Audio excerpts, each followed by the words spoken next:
Salt from Bali's beaches is some of the rarest in the world. It's also some of the most natural. But harvesting it takes patience and a huge amount of strength. Nangapura is 45 years old, and she's one of the last salt farmers here in the seaside village of Kusamba. She spends her days carrying baskets full of seawater and pouring them on the volcanic sand to filter out the salt. But salt farmers make so little that most have left the business for better paying jobs at nearby hotels and tourist spots.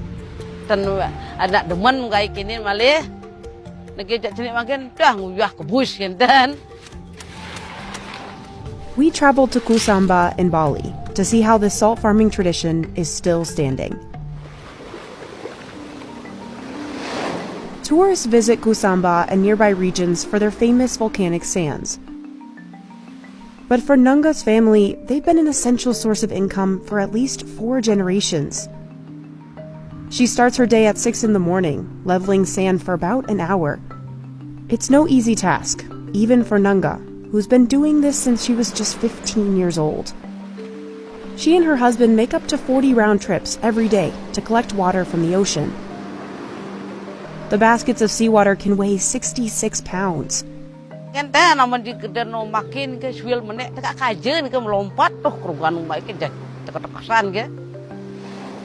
on a calm day like today, it's hard to keep the balance against a swelling tide.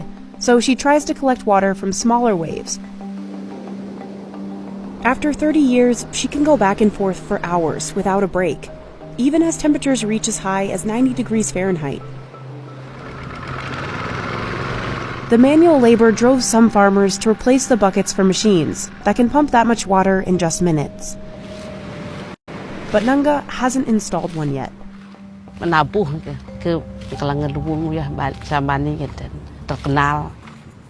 This fine volcanic sand sets Kusamba farm salt apart from other kinds, like that from salt ponds or rock deposits. It absorbs the water fast, like a natural sieve, leaving sun-baked salt flakes on the surface. Nunga is careful to spread the water evenly, because the salt won't crystallize if there's too much water in one area. On a sunny day like today, the water will dry by the afternoon, and she collects it immediately. Most of the tools they use are made from local resources, like this wooden rake. But it's an industry dependent on the fickle weather. Farmers can spend weeks without income during the rainy season between October and April.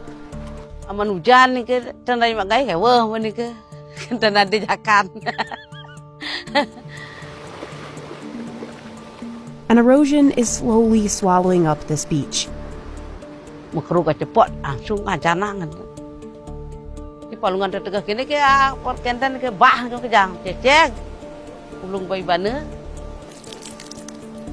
Kusamba's beach coastline shrank 32.74 meters in just 7 years. That's nearly 5 meters a year, the second worst rate in this region of Bali.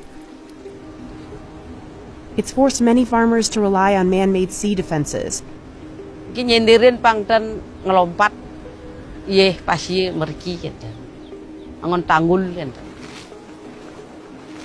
All this risk and uncertainty is why Nunga's husband has taken a second job in construction, and why the couple doesn't want their 2 children following them into the salt fields.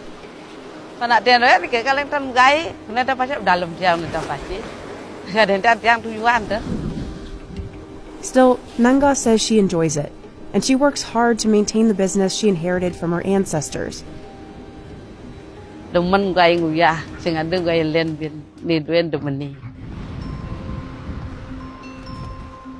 Nunga filters the salt in her hut. She uses seawater to flush all of the salt from the sand, and runs it through a filtration system 3 times until the salt is pure. She pours the concentrated salt water into these troughs. They're called balung, and they're what give the salt its name.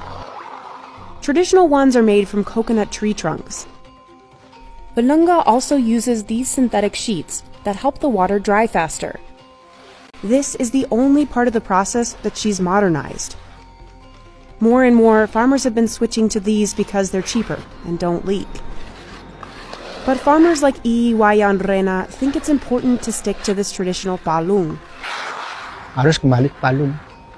Nah, itulah yang disebut organik. Itulah yang disebut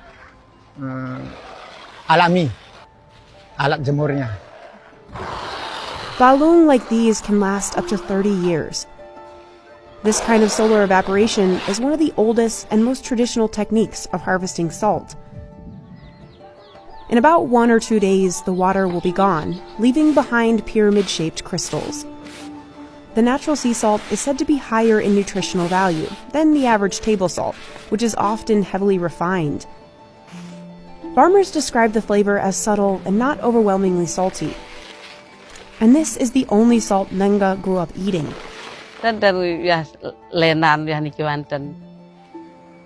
While Indonesia has one of the longest coastlines in the world, bad weather and coastal changes have affected salt production. Kusamba farmers typically produce between 300 and 600 kilograms of salt a month. But Indonesia imports about 2 million tons of cheaper salt every year, meaning the farmers have stiff competition. Farmers sell 1 kilo of balung dried salt for about $2. That's more than 3 times the price of mass-produced salt sold in most grocery stores, making it a luxury item for the majority of people. That leaves farmers with unsold stock. Wayan leads a network for local salt farmers, and he helps artisans like Nenga sell their salt.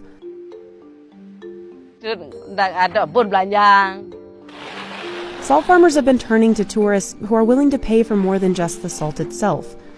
Yang tamu dia cari apanya yang cari? Kan tradisinya. Bukan garamnya yang dia beli mahal.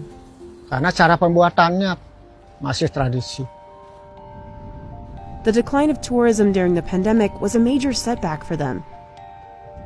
And without the promise of a consistent livable wage, this generation of farmers could be the last to continue this trade. Bapak berusaha untuk membangkitkan anak-anak muda. Mulai sekarang mudah-mudahan lah. Kenapa? Karena Bapak ingin melestarikan warisan. Kusamba salt farmers received a geographical indication certificate from the Indonesian government in early 2022. It recognizes that a product comes from a particular place and has a unique reputation because of that. Farmers hope the international prestige of the certificate will boost export sales. Nah, Bapak yakin untuk ke depan pasti akan cerah. Banten kadikuangan uyah sambil perusahaan ini bang ada nak nyusukin. Kita cakap pang, mau nak cakap, mau nak depan, tadi dah.